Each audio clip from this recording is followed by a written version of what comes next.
Clairement, la musculation m'a sauvé la vie. Salut, moi c'est Manuela, j'ai 24 ans, je viens de Haute-Savoie. J'ai toujours grandi dans un environnement un peu montagne et reblochon, à base de randonnée, de running, de sport extérieur. Aujourd'hui, j'aide les femmes à entamer une nouvelle vie, après un événement qui les a mis plus bas que terre, qui n'ont plus confiance en elles, qui esquivent les miroirs et qui n'ont plus de motivation pour pouvoir entamer une transformation seule, grâce à la méthode Omega. Parler un petit peu de mon parcours, un petit peu comme tous les adolescents, on va dire les 3/4 de la population, c'est un peu malmené à base de va te faire sale maigre. C'était des réflexions qui restent en mémoire pour le début de ta vie d'adulte. Et c'est à partir de là que je me suis mis au street workout, donc à mes 16 ans. Je suis vraiment allée chercher ce sport pour me défouler. C'était vraiment l'objectif, me sortir de ces réflexions de la tête. Donc tu fais des tractions, tu penses à rien. C'est cette période que je me suis dit, ok, en fait tu veux vraiment être coach, c'est l'objectif, c'est d'aider le maximum de personnes à s'en sortir, à retrouver un corps qui leur plaît. Comme toi, ça t'a permis de te défouler et de retrouver quelque chose qui te correspondait finalement. Ça c'était la partie sympa. Donc juste après mon bac, je me suis lancée dans mes diplômes de coaching, passé mes BP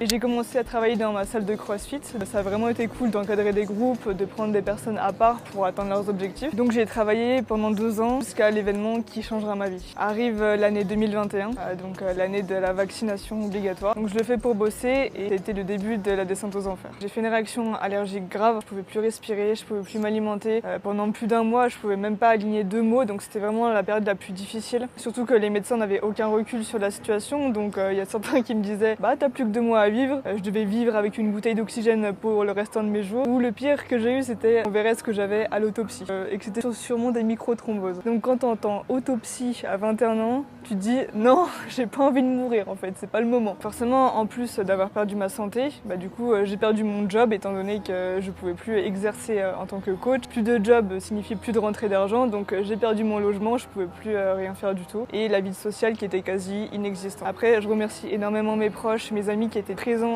du début à la fin, donc petite dédicace. Finalement, cette situation elle a duré 1 an avant de pouvoir re-respirer normalement, on va dire.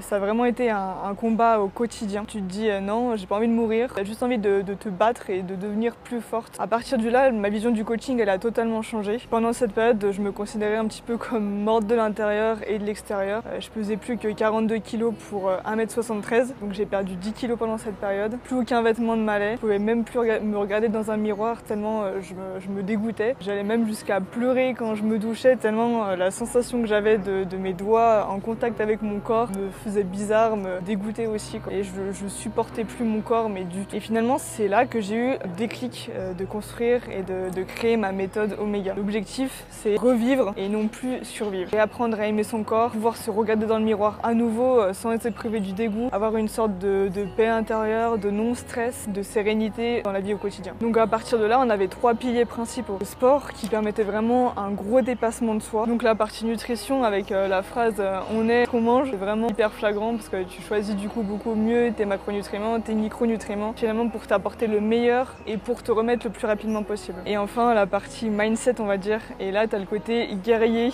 t'as un petit bonhomme dans ta tête qui était là en train de fighter tout le monde, qui veut juste survivre, qui veut juste se battre et qui développe au quotidien cet esprit battant de résilience. Là la résilience c'est vraiment la qualité que je peux mettre en avant au maximum parce que quand tu viens à un truc qui est très traumatisant, le sport c'est vraiment la chose qui m'a permis de m'en sortir et de voir les choses différemment. Je suis passée de la Manuela zombie qui était morte de 42 kg à la Manuela confiante qui fait 57 kg aujourd'hui, presque 58, qui s'est construit un mental, un physique et qui veut clairement faire profiter tout le monde. Clairement ce que cette épreuve m'a appris que lorsqu'une grosse épreuve te tombe dessus, ça peut être une maladie, une rupture compliquée, un décès, la suite de ta vie va vraiment être déterminée en fonction des choix que tu fais. Soit tu vas te laisser aller, tu te laisses un peu mourir, tu t'abandonnes totalement, soit tu te dis ok, tu reprends les rênes, tu reprends confiance, je veux vivre et je veux vivre sereinement. Mets tes projets, tu prends une feuille, tu prends un papier, t'écris tout ce que tu veux. J'essaye de mettre des stratégies pour que ça fonctionne dans ta vie, que ce soit au niveau sportif. Donc si tu veux perdre du poids, tu te dis ok, qu'est-ce que je dois faire? Est-ce que je dois faire appel à quelqu'un? Est-ce que je dois faire attention à ma nourriture? Je dois m'entraîner? Et finalement pour atteindre ton objectif, faut profiter de ta vie parce qu'à tout moment ça peut basculer. Tu penses que ça peut arriver à n'importe qui, mais quand ça te tombe dessus à toi, tu vois plus les choses de la même façon et tu te dis ok, faut y aller